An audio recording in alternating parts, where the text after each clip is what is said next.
두 번째로 예수님과 연합된 자가 누리는 축복 17절부터 20절까지의 말씀입니다.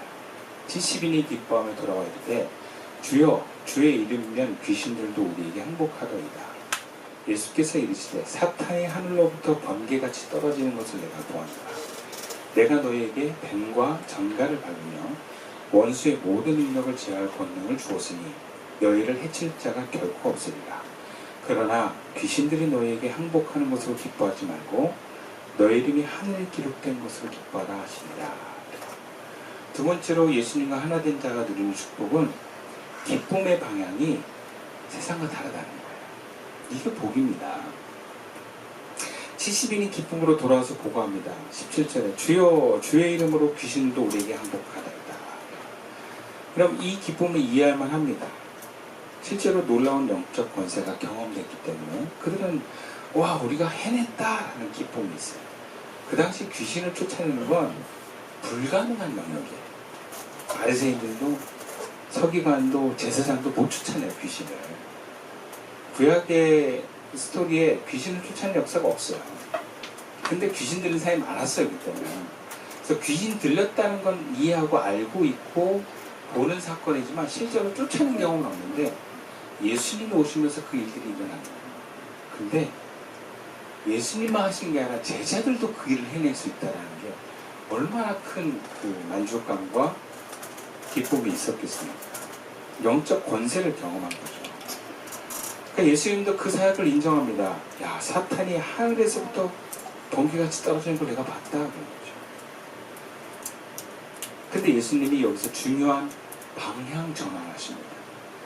그러나 귀신들이 너에게 항복한 것으로 기뻐하지 말고 너의 이름이 하늘에 기록된 것으로 기뻐해라. 정말 기쁜 건 귀신 쫓아내는 게 아니야. 너의 이름이 이 사건을 통해서 하나님의 그 생명책이 기록된 거야 라고 얘기하는 거죠. 만약에 제자들의 기쁨의 그 중심이 전제가 귀신을 쫓아냈다는 능력이었다면 그 기쁨은 불안정한 거예요. 언제 어떻게 바뀔지 몰라요. 오늘 있다가 내일 안 나타날 수도 있어요. 왜냐하면 귀신을 쫓아내는 능력이 나에게 있다 해서 내 마음대로 계속 할 수 있는 거 아니에요. 하나님이 허락하시는 동안만 하는 거예요. 하나님한테 달려있는 거예요. 귀신 쫓아내는 거. 그러니까 우리가 사역의 어떤 능력에 초점을 맞추면 더 큰 능력을 발휘하는 사람 앞에서 위축돼요. 그렇지 않겠어요? 만약에 우리 커피 사장님이 커피를 너무 잘 내요. 와, 당신 커피 좋다. 근데 더 잘 내는 사람이 나타났어. 사람들이 저 이게 더 좋아. 디딩 갑자기 우울 못 나보다 더 잘한대. 비교되면서 오는 좌절. 나도 충분히 잘하고 있는데. 그냥 능력이란 건 그런 거야. 항상 나보다 더 잘하는 사람이 있고 비교되는 순간 나는 위축되는 거야. 외모도 마찬가지야. 내가 여기서 제일 예뻤어. 근데 누가 따왔는데 더 예뻐. 둘 중에 하나. 걔를 죽여서 쫓아내든지 아니면 내가 가만히 쭈그리고 있든지 아니면 내가 거기에 자유하든지. 왜 그러겠어요? 내 정체성의 기반, 내가 인정받고 존재하는 그 만족감을 변화무쌍한 조건에 두기 때문에 그렇습니다. 근데 이런 사역 기반의 외모 기반의 환경 기반의 정체성에서 벗어나면 자유로운 사람이다. 내가 뭔가 잘해야 괜찮은 사람이고 못하면 못난 사람이 아니라 주님이 함께 있으면 그냥 편안한 거예요. 아마 다음 주에 장군님이 설교하면 사람들이 목사님보다 설교를 못해 이런 거예요. 어떡할 거예요. 막 우리 만웅님이 찬양 인도하는데 목사님 잘하는데 만웅님 인도하니까 답답해. 다시 인도한 거야. 그럴 수도 있어요. 물론 만웅 성격은 안 그래요. 누가 뭐라 그러더라면서 막 혼자라고 나 혼자 와요. 여러분 니들이 상관없어. 다 죽어. 나 혼자면 돼. 막 이런 느낌인데 많은 사람들이 그렇지 않은 경우가 있잖아요. 비교당하고 그런 데서 자유롭지 않은데 주님과 하나 되면 자유로워진다는 거예요. 그러면 이게 얼마나 큰 자유를 주는지 아세요? 굉장히 행복한 거예요. 평안한 거예요. 마음을 빼앗기지 않는 거예요. 여러분 수련회 때 밥했는데 밥한 사람이 하나님을 바라보면서 최선을 다하는 것으로 감사하고 기뻐할 수 있는데 이게 막 잘못되면 사람들 눈치 보는 거예요. 어제가 더 맛있었는데 오늘 별로라고. 좀 잃었어. 나 종일 안 썼는데 많이 찍었어. 이러고 막 비교하면서 깎아내리고 자유롭지 못한 거예요. 근데 자유로우면 어떻게 돼요? 진짜 맛있다. 정말 잘했다. 그래서 성경에서 뭐라 그러냐면 은혜가 충만한 사람은 남을 나보다 높게 여겨요. 더 귀하다 이렇게 여긴다. 그게 하나의 은혜 가운데 있는 사람이고 예수님과 연합한 사람의 모습이라는 거예요. 그래서 정말 우리가 그런 부분에 자유함을 얻습니다. 그러니까 예수님의 기쁨의 기초가 우리를 모든 내 어떤 마음의 근간이 되게 되는 것이죠. 그리고 지난주에도 말씀드렸던 것처럼 너희 이름이 하늘에 기록된 것은 성과가 아니고 소속을 얘기합니다. 능력이 아니라 관계를 얘기하는 거예요. 성취가 아니고 선물 같은 이야기입니다.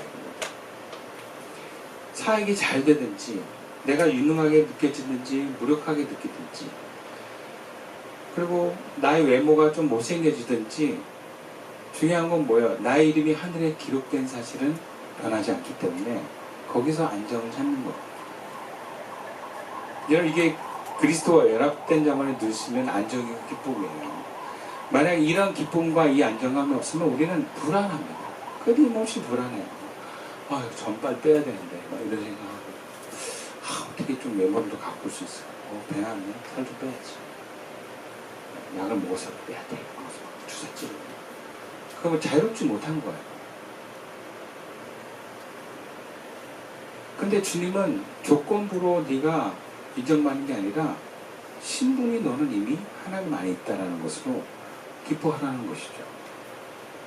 그럼 자녀들도요, 부모가 존재 이유만으로 사랑받는 것만큼 안정된 것은 없습니다. 자녀들이 부모와 함께 있는 것만으로도 평안해야 돼요. 그게 애들한테 행복이에요. 근데 공부 안 하고 막 공부 못한다고 비난하고 공부 잘한다고 막 칭찬하면 애들이 불안합니다. 공부 못하면 굉장히 불행해져요. 시험 성적이 나쁘면 굉장히 우울해합니다. 왜? 이 시험 성적으로 내가 가치를 부여받기 때문에, 특히 부모에게 가치를 부여받기 때문에 뭘 못하고 잘하고 이런 것으로 인해서 우리가 부모에게 가치 인정받으면 우리 인생은 끊임없이 불안해집니다. 뭔가 자꾸 잘하고 싶어하는 사람으로 바뀌어요. 그래서 실제로 일을 잘하는 사람들 보면 정서적으로 되게 불안한 사람들이 많습니다. 왜냐하면 그 불안함이 일에 열정을 키워내고 집중력을 키워내기 때문에 일을 잘하는 거거든요. 심리적으로 일 잘하는 사람들이 심리적으로 성격 나쁜 사람들이 많아요. 네. 저도 음악 좋을 때 성격 되게 나빴어요. 오늘 살짝 그러면서 보이기도 했는데. 왜냐면 잘하려면 예민해야 되거든요. 그리고 에너지를 발산시키려면 화를 내야 돼요. 그래야 환경을 바꿀 수 있거든요. 다 죽이는 거예요. 죽이는 거예요. 근데 그게 하나님 기뻐하시는 모습이 아니에요. 사람이 이 기뻐하고 인정받는 모습으로 내가 끊임없이 살아가는 방법일 뿐이에요. 그것에 자유로워지는 건 뭐예요? 내가 행복하고 편안하고 주변도 행복해져요. 내가 그런 욕구가 없어야 주변도 편안하게 놔줍니다.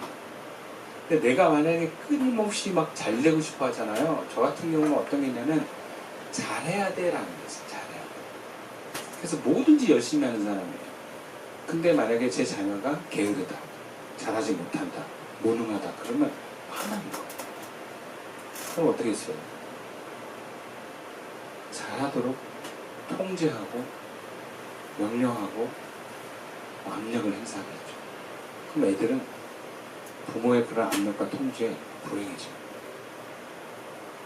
그러면 그런 환경에 있는 내 자신도 왜? 내가 원하는 만큼 안 되거든요. 그러면 내가 있는 공간이 불행해지는 거예요. 그러니까 사람이 어떤 사람이냐에 따라서 다 바뀌어요. 네. 어떤 부모에 따라서 자녀가 영향을 받습니다. 그거는 다 복음에서 벗어났기 때문에 하는 얘기거든요. 예수는 뭐라 하냐? 야, 네가 내 안에 있으면 돼. 그거 기뻐해야 돼. 존재로 말씀하시는 거예요. 자녀들 향해서 야, 너 내 딸이고 내 아들이야. 그럼 됐지 뭐. 야, 공부 잘하고 뭐 일 잘하면 네가 좋은 거야. 나도 물론 좋지만 괜찮아 그래도.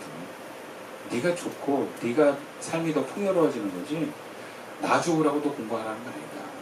그렇게 말할 수 있는 부모. 자녀들이 굉장히 편함을 느껴요. 물론 그래서 자녀들이 공부도 안 하고 살 수도 있어요. 무기력하게. 네. 또 그게 마냥 잘해주는 가정은 자녀들이 무능력해지는 단점도 있긴 있어. 네. 그럼 예수님처럼 채찍을 들어야 되겠지. 어쨌든 우리 자신이 내가 하나님의 자녀된 것으로 주님이 기뻐하라고 말씀하신 것에 중심을 두면 우리 굉장히 자유롭습니다. 비교해서 자유로워요. 사람들이 인정해주지 않아도 괜찮아지는 거예요.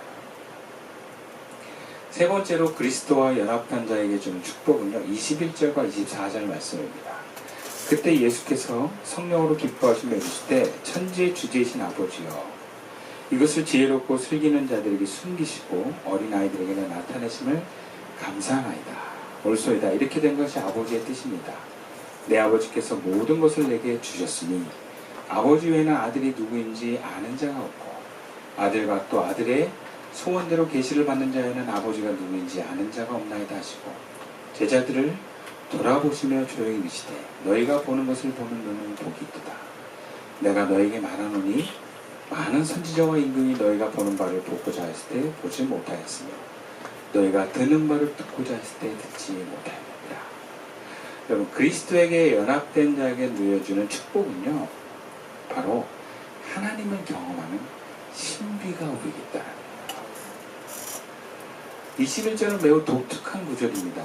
이때 예수께서 성령으로 기뻐하시며 이르시되 천지의 주제이신 아버지여 이것을 지혜롭고 슬기는 자들에게 숨기시고 어린아이들에게 나타내심을 감사하나이다. 그럼 어린아이들에게 누가 나타내셨어요? 하나님 자신이 드러내셨어요. 그럼 이게요 우리는 쉽게 얘기하지만 구약에서는 너무나 놀라운 사건이에요. 왜냐하면 구약에서 하나님이 나타난 사람이 있어요. 그냥 그 권위에 전능하신 하나님으로 딱 나타나는 게 뭐냐면 모세 때 나타나요. 모세 때 나타나는데 사람들은 막 쳐다보지도 못해요.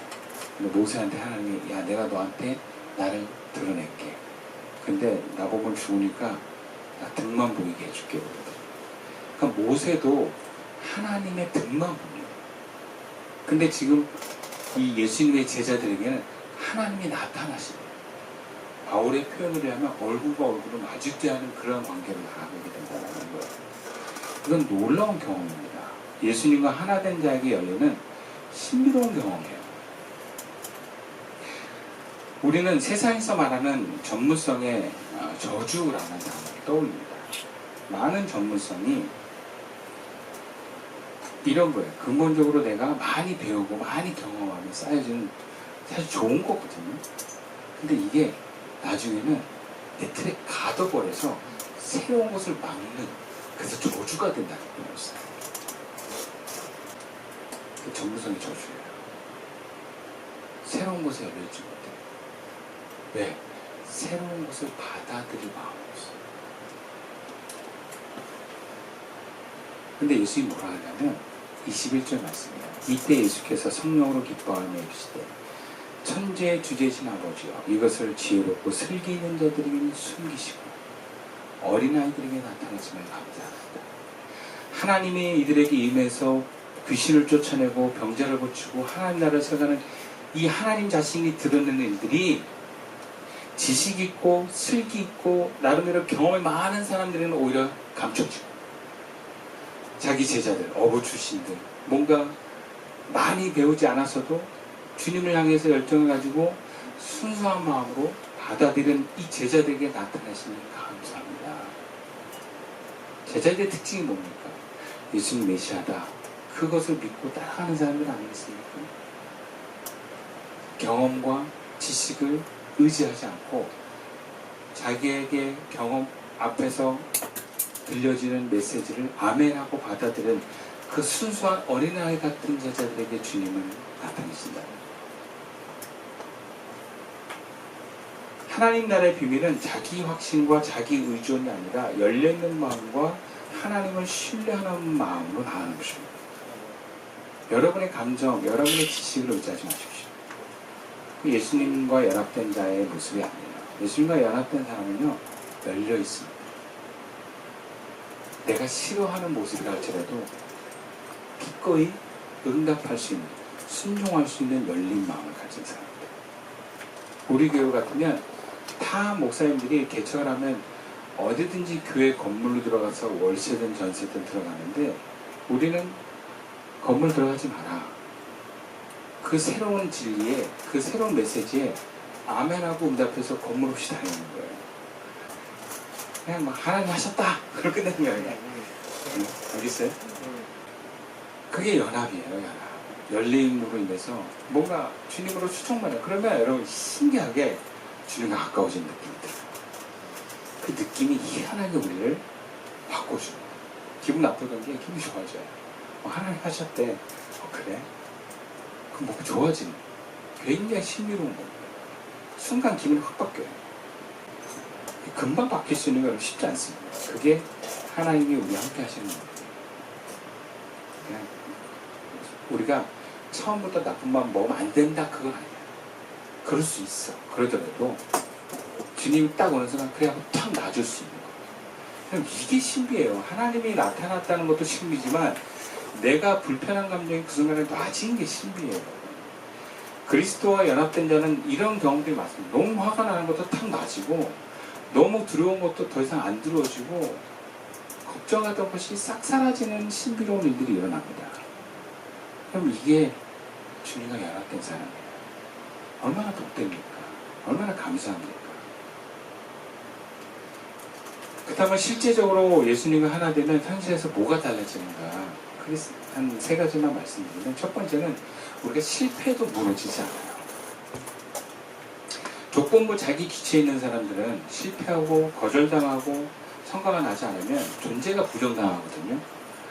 그러면 너무너무 힘들어합니다. 거기서 오는 어떤 우울감이 너무너무 커요. 그래서 멘탈이 약한 사람은 스스로 목숨도 끊는 거예요. 그게 너무 힘들어서. 근데 넘어짐이 우리에겐 끝이 아니라는 거예요. 다시 일어날 수 있는 힘이 생기는 거예요. 그게 주님과 연합된 사람입니다. 그러니까 우리는 그 주님의 음성에 의지하여서 사회적으로 실패했어도 언제든지 다시 일어날 수 있는 거예요. 그게 너무나도 놀라운 힘이에요. 두 번째로는 주님과 연합이 되어지면 우리가 비교의 늪에서 자유로워져요. 그러니까 조건부 자기 가치는 필연적으로 다른 사람과 비교하잖아요. 근데 내 가치가 성적으로 매겨지면 반드시 나보다 잘하는 사람 만나야 돼. 우리 상규 씨가 나 우리나라 디저트 최고야. 그래서 누군가 더 최고인 사람이 나타날 수 있어. 그게 세상의 이치예요. 커피도 보면은 누군가 더 잘하는 사람이 나타나요. 누구든지 나보다 잘하는 사람이 있을 수 있어요. 받아들이는 거예요. 자유란 건 그런 거예요. 예를 들어서 저보다 늦게 시작한 최 목사님이 개척교회인데 저보다 더 커질 수도 있어요. 사람들도 많아지고. 왜? 거기는 그냥 기본적인 자금력이 빵빵하고 장소가 좋잖아요. 근데 전 대놓고 얘기했어요. 그게 부흥해. 100명 넘게 가. 막 그랬어요.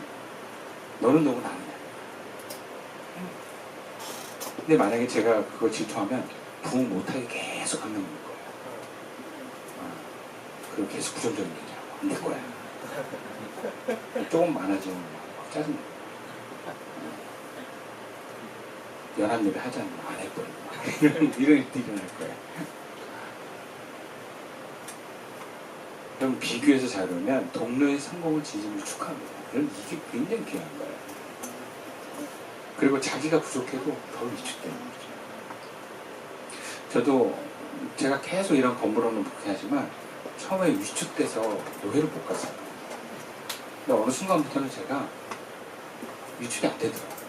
시찰에 가서 목사님 만나도 평안해지더라고요. 학창단 가서 목사님 만나도 다 나름대로 자기 목회 잘하셨던 분들이 많거든요. 하나도 위축되지 않아요, 제가. 세 번째로 그리스도와 연합이 되면 일상의 작은 순간에도 하나님을 알아가는 친밀함이 열립니다. 21절과 22절에 보여준 아들과 아버지의 그 친밀한 알아감, 이거는 정말 귀한 거예요.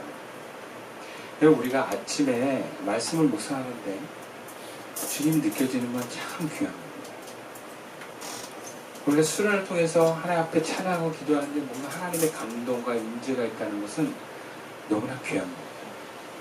그리고 이것이, 이 친밀함이 수련회나 기도회 뿐만 아니라 일상에서도 경험되는 것은 축복입니다.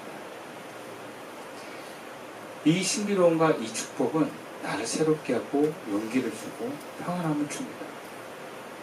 그래서 하나님과 계속 가까워짐을 경험하면서 사는 사람은요, 늘 감사가 있어요. 늘 감사가. 그런데 하나님과 연합해서 점점 멀어진 사람은요, 감사가 없어져요. 특징이. 늘 불만이 많고 못마땅한 게 많고 두렵고 화가 나는 게 많아요. 자기가 인생이 행복하진 않아요. 근데 하나님과 가까워진 사람은 하나님을 아주 작게 경험하고, 아, 이것도 하나님 허락하신 거고 이것도 하나님 주신 거다라는 걸 자꾸 발견하니까 어떻게 해요? 너무 감사한 거죠.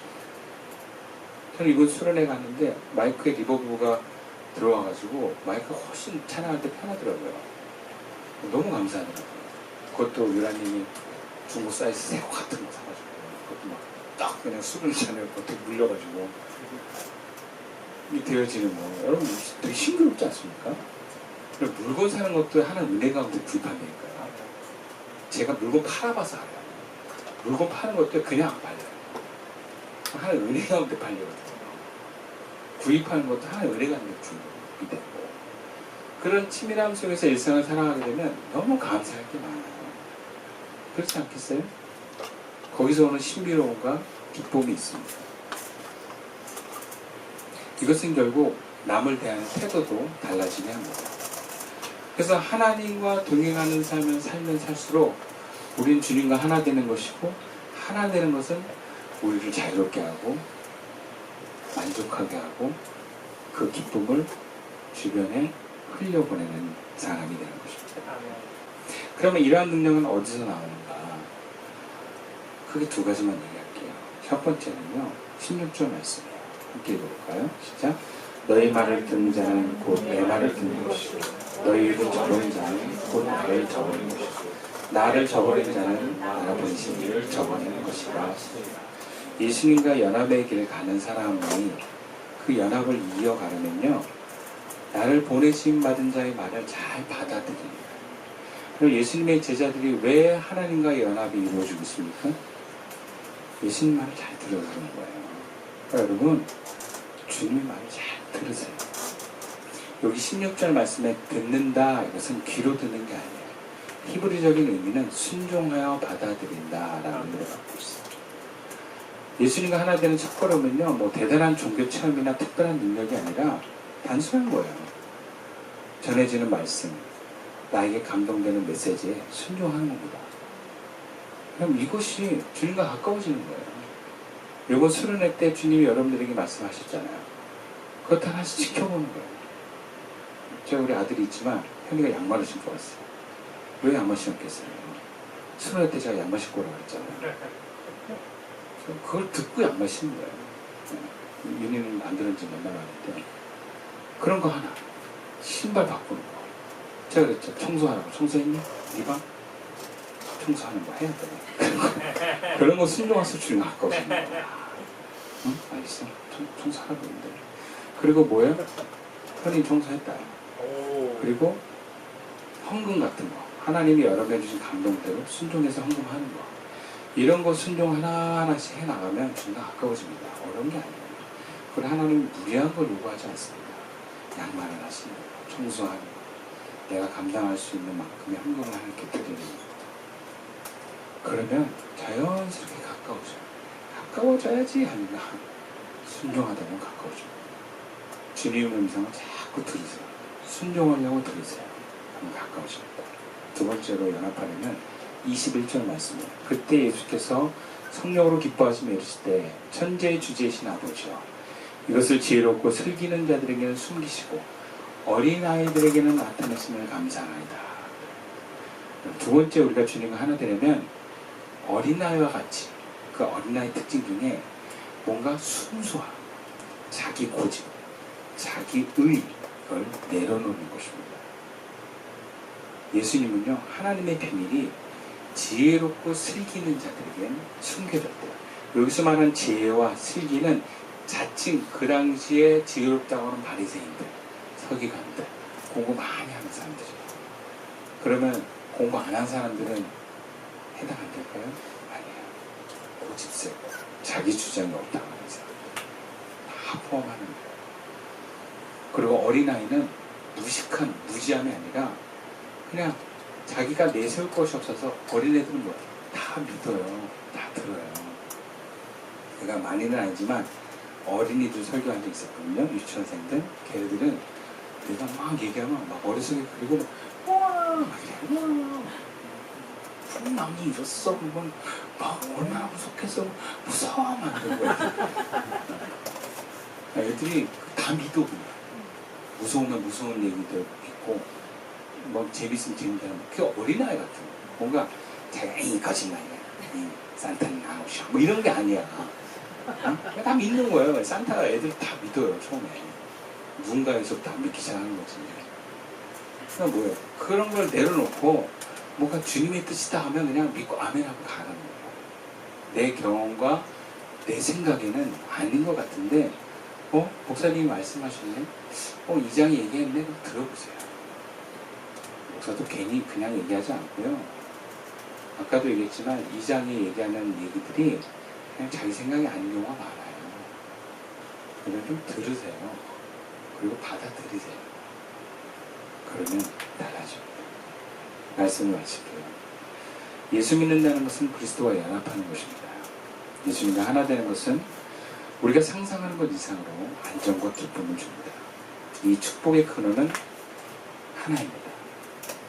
우리의 공로와 노력이 아니라 그리스도께서 우리를 구원하셨고 우리를 사랑하신다는 것입니다. 조건 없이 그분과 연합될 수 있는 그 십자가의 은혜를 기억하면서 믿음으로 나아갑시다.